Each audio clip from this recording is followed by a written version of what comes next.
తర్వాత చేసుకోండి సమ్మె సినిమా ఎత్తేసాక. ఇదో ఫ్లాప్ సినిమా.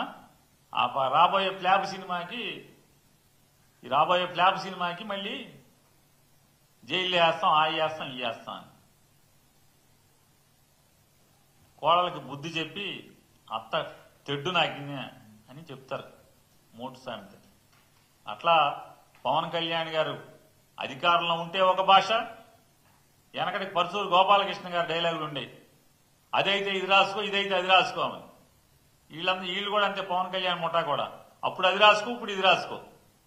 ఈ ఎవరైతే అడ్డగోలుగా పేరిని నాని మాట్లాడుతూ ఉన్నాడో, అయ్యా పేరిని నాని గారు, సినిమా వినోదం ప్రజలకి తక్కువ రేటుకి సినిమా చూపించాలనుకున్న మీ ఆలోచన కరెక్టే, కానీ మరి పేదవాడు కష్టపడే కార్మికుడు ఏదైతే మద్యం ఉందో ఆ మద్యాన్ని మీ సొంత కంపెనీలతో 50 రూపాయలు ఉండే మద్యాన్ని 300 రూపాయలు చేశారే, మీ సొంత ఖజానాలోకి డబ్బులు కాజేశారే.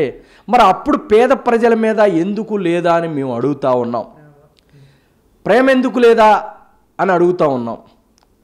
ప్రజలు వినోదాన్ని కోరుకుంటా ఉన్నారు. ఎప్పుడో నెలకొకసారో 2 సార్లు సినిమాకి వెళ్ళే ప్రేక్షకుల్ని మరి 100 కోట్లు ఖర్చు పెట్టి మరి సినిమాలు తీసి ఎంతోమంది సినీ కార్మికులను బతికిస్తున్నటువంటి సినిమాలు మరి 100-200 పెంచుకునే అవకాశాలు గత ప్రభుత్వం ఇస్తే కేవలం పవన్ కళ్యాణ్ గారి మీద కక్షపూర్వకంగా మీరు చేసిన అందరూ ప్రజలు చూసి ప్రతి సామాన్యుడు కూడా తిరగబడి 151 సీట్లున్న వైసీపీ ప్రభుత్వానికి సిగ్గొచ్చే విధంగా 11 సీట్లకు పరిమితం చేసిన ఈ పేరిని నాని అనే వ్యక్తికి సిగ్గు రాలేదని మేము అడుగుతా ఉన్నాం.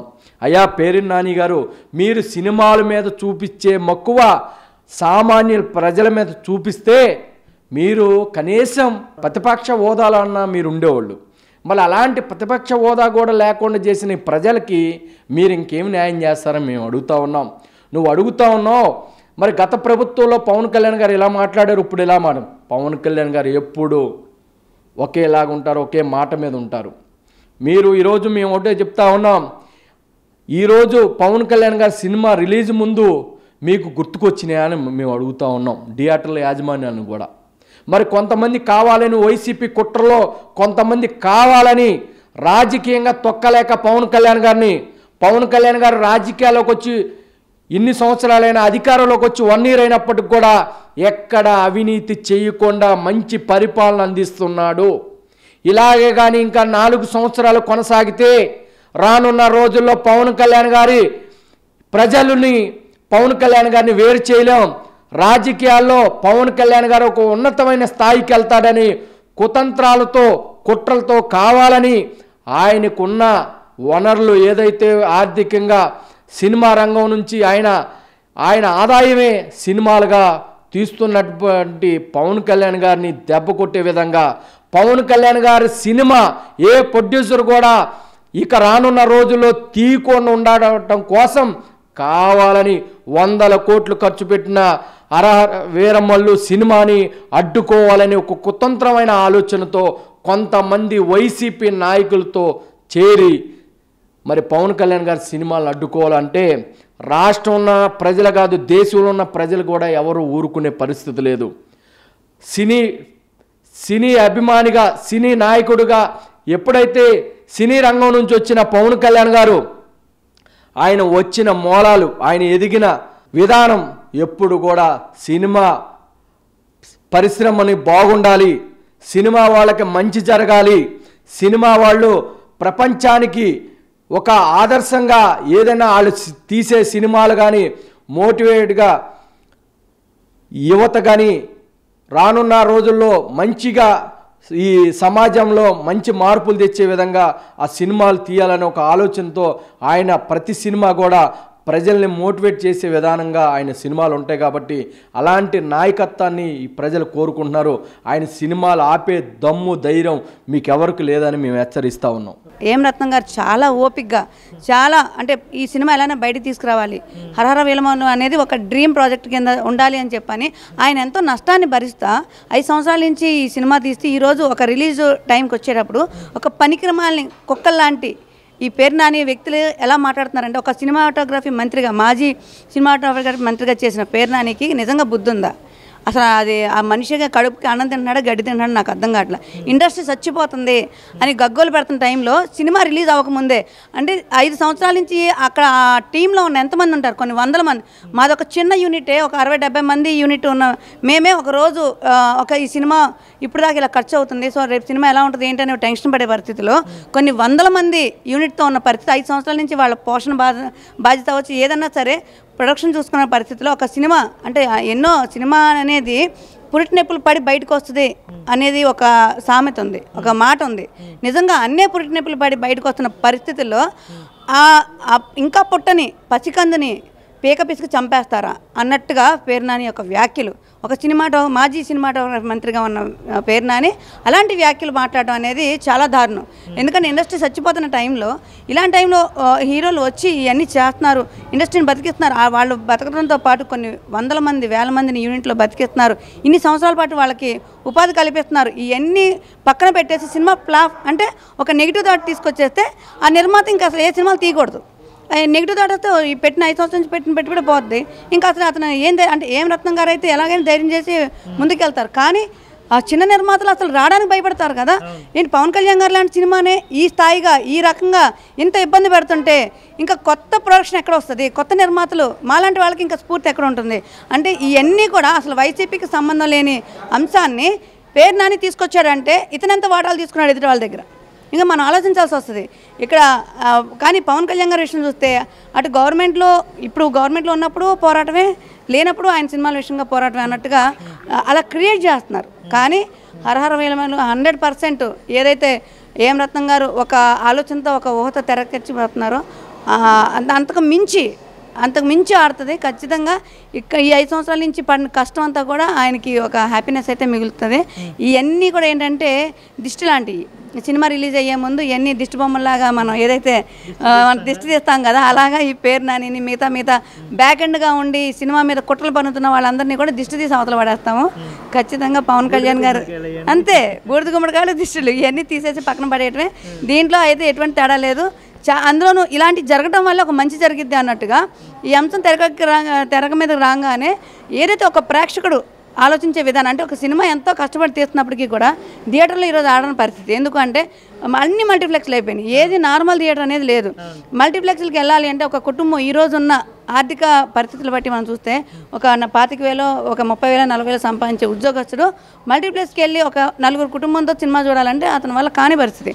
నెలకు ఒక సినిమా చూడాలన్నా కష్టమే, 5-6 వేలు ఖర్చు ఉంటుంది. 4గురికి వెళ్తే ఈజీగా టికెట్లో 110 రూపాయలు 170 రూపాయలైనా, స్నాక్స్ వచ్చేటప్పటికి ఒక్కొక్కరికి 500 పైన అవుతాయి. ఇదివరకు అసలు సినిమాలు అంటేనే వెళ్ళి హ్యాపీగా కుటుంబంతో కూర్చొని పాప్కార్న్ తిని ఎంజాయ్ చేసి వచ్చే పరిస్థితి. అంటే అలాంటి ఒక మంచి వాతావరణం, కుటుంబంతో గడిపే వాతావరణం అనేది ఈరోజు మల్టీప్లెక్స్లు రావడం వల్ల ఏదో సినిమా చూడాలని చూడటమే తప్పితే కనీసం మనస్ఫూర్తిగా తినడానికి కూడా లేని పరిస్థితి.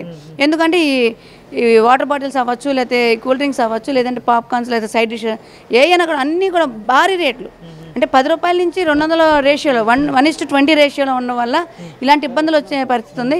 ఈరోజు కూటమి ప్రభుత్వం కూడా దాని మీద సివియర్గా యాక్షన్ తీసుకోవటం, దాని మీద తనిఖీలు చేయటం, అన్ని థియేటర్ల మీద అన్ని మల్టీప్లెక్స్ల మీద తనిఖీలు చేసి ఈరోజు సామాన్యుడికి అందుబాటులో ఉండాలి అనేది ఒక అంశాన్ని తీసుకురావడం మాత్రం చాలా చాలా ప్రేక్షకుడి దగ్గర నుంచి చాలా ప్రశంసనీయంగా ఉంది ఈ నిర్ణయం. అనుకుంటాం పెద్ద స్టారు మా జనసేన పార్టీ అధినాయకులు వారు డిప్యూటీ సీఎంగా ఉన్న హోదాలో ఫస్ట్ టైము ఇలా సినిమా రావడం చాలా ఆనందాన్ని కలిగిస్తుంది. మా జనసేన పార్టీలో ఏంటంటే అన్ని పార్టీలకు సంబంధించిన వాళ్ళు ఉంటారు. పవన్ కళ్యాణ్ గారి ఫ్యాన్స్ అయినా కానీ, మెగా ఫ్యాన్స్ అయినా కానీ అందరు హీరోల సినిమాలని కూడా ప్రోత్సహించే రకంగా ఉంటారు. కళ్యాణ్ గారు కూడా ఎలక్షన్లకు ప్రచారంలో కూడా చెప్పారు, అందరి హీరోల అభిమానులకి కృతజ్ఞతలు తెలుపుతూ ఇండస్ట్రీ అంతా బాగుపడాలని చెప్పి ఎప్పుడు అడుగులు వేసే వ్యక్తి పవన్ కళ్యాణ్ గారు. లాస్ట్ గవర్నమెంట్లోనే జగన్మోహన్ రెడ్డి గారు సినిమా టికెట్లు 5 రూపాయలు 10 రూపాయలు చేసినప్పుడే దమ్ము ధైర్యంగా ఎదిరించి ఆ టైంలోనే పవన్ కళ్యాణ్ గారు వకీల్ సాబ్ సినిమా కానీ, భీమ్లా నాయక్ కానీ ఆ సినిమాలు గట్టిగా బలంగా ఆడినాయి. ప్రభుత్వంలో లేకపోయినప్పుడు కూడా అంత బలంగా పవన్ కళ్యాణ్ గారి సినిమాలు జనాల్లోకి వెళ్తాయి. జనాల్లో కూడా పవన్ కళ్యాణ్ గారు ఒక సినిమా హీరోగానే కాదు, రియల్ లైఫ్లో కూడా ఆయన హీరోగానే చూస్తూ ఉంటారు. ఎందుకంటే ఆయన స్పందించే విధానం కానీ, మనిషిని కూడా ఆయన ఎప్పుడు ఎదురు పడినప్పుడు ఆయన కులం ఏంటి మతం అంటే చూడడం, మానవత్వం చూస్తారు. పవన్ అంటేనే మతం కాదు మానవత్వం అనే నానుడి జనాల్లో బాగా చొచ్చుకుపోయింది. ఎందుకంటే అందరూ ఏకమై చెప్పి ఒక నరరూప రాక్షసులాగా రాష్ట్రాన్ని కుక్కలు చింపిన విస్తరలా చేసి రాష్ట్రాన్ని పీక్కుతుంటున్న జగన్నాసురుడినే దింపగలిగిన మహానాయకుడు పవన్ కళ్యాణ్ గారు. ఎందుకంటే దేశంలోనే అంత ఫోకస్ అయ్యారు. అటువంటి వ్యక్తి సినిమాలు ఆ నలుగురు అని చెప్పి సోషల్ మీడియాలో కూడా ట్రోల్ చేస్తున్నారు. ఆ నలుగురు కాదు, 1,00,000 మంది వచ్చినా కూడా పవన్ కళ్యాణ్ గారిని సినిమాని ఆపగలిగే దమ్ము, ధైర్యము, గట్స్ ఎవరికి లేవు. ఎందుకంటే దమ్ము, ధైర్యము, గట్స్కి మీనింగే పవన్ కళ్యాణ్ గారు. ఆయన్ని ఎదిరించాలంటే ఎవరి తరము కాదు. ఆయన పార్టీనే ప్రజారాజ్యం పార్టీ ఉన్నప్పుడే ఆయన అన్నగారితోనే విభేదించి ఆ జరిగిన తీరును ఆయన మనస్తాపం చెంది బయటకు వచ్చి ఆయన అన్నకి వ్యతిరేకంగానే పార్టీ పెట్టిన మహానాయకుడు ఆయన. ప్రజల పట్ల ఎప్పుడు జనసేన పార్టీ అంటేనే జనం కోసం, జనం పక్షాన ఉండే పార్టీ అని చెప్పి పవన్ కళ్యాణ్ గారు ఎప్పుడు చెప్తుంటారు. కొంతమంది మన గజ దొంగ పులివెందుల పిచ్చోడు వైఎస్ జగన్ రెడ్డి గారి బందిపోటు దొంగల ముఠా బ్యాచ్ ఉన్నారు కదా, వాళ్ళంతా పవన్ కళ్యాణ్ గారి క్యాడర్ని కానీ, పవన్ కళ్యాణ్ గారి జనసేన పార్టీని కానీ, మా లాంటి వాళ్ళని కూడా జెండా కూలీలు అంటారు. జెండా కూలీలు ఎందుకంటారు? మేమేంటంటే మన దేశంలోని రాజకీయ పార్టీల్లో మొట్టమొదటిసారిగా తన పార్టీ జెండాతో పాటు జాతీయ జెండాని పట్టుకొని తిరిగిన ఏకైక నాయకుడు పవన్ కళ్యాణ్ గారు. ఆయన్ని చూసే నేను ఒక దేశభక్త ఫ్యామిలీ నుంచి వచ్చిన వ్యక్తిని, ఆర్మీ కుటుంబం నుంచి, హవల్దార్ ఫ్యామిలీ అంటారు మాది. అటువంటి దేశభక్తి కలిగిన వాడిని నేను. ఎందుకంటే పవన్ కళ్యాణ్ గారిని అంతగా నేను ఇష్టపడడానికి కారణం కూడా ఆయనలో ఉన్న దేశభక్తి. ఆ స్పిరిట్ తీసుకుని నేను ఆ జాతీయ జెండాకి కూలీలుగా అని చెప్పుకోవడానికి మేము చాలా గర్వపడతాం. ఎందుకంటే మొన్న ఈ మధ్య కూడా మా జనసేన పార్టీ కార్యకర్తే కదా చనిపోయింది, మురళీ నాయక్ అని. ఆయన ఆర్మీ సోల్జరు, బలిదానం అయ్యాడు జవాను. అది అలాంటి నిబద్ధత కలిగిన కార్యకర్తలు మన జనసేన పార్టీలో ఎంతసేపు దేశము, రాష్ట్రము బాగుపడాలని చెప్పి పవన్ కళ్యాణ్ గారు ఏదైతే చెప్తారో నేషన్ ఫస్ట్ అంటూ ఉంటారు. ఆ తర్వాతే మనమైనా రాష్ట్రమైనా అంటారు పవన్ కళ్యాణ్ గారు. అదేవిధంగా మేము కూడా వెళ్తాం. ఎందుకంటే కులాలకి, మతాలకి, ప్రాంతాలకి అతీతంగా పుట్టిన పార్టీ, జాతీయ భావాలతో నిర్మించిన పార్టీ, 7 సిద్ధాంతాలతో, అత్యద్భుతమైన 7 సిద్ధాంతాలతో పవన్ కళ్యాణ్ గారు ఒక భగవద్గీత, ఖురాన్ గ్రంథంలాగా ఎలాగైతే రచిస్తారో అలాగా పార్టీకి 7 సిద్ధాంతాలు రూపకల్పన చేసి ఆ సిద్ధాంతాల ప్రకారం కూడా వెళ్ళే పార్టీలు కాబట్టి అన్ని పార్టీలు పవన్ కళ్యాణ్ గారి పార్టీ అంటే, జనసేన పార్టీ అంటే చాలా అభిమానం చేస్తారు.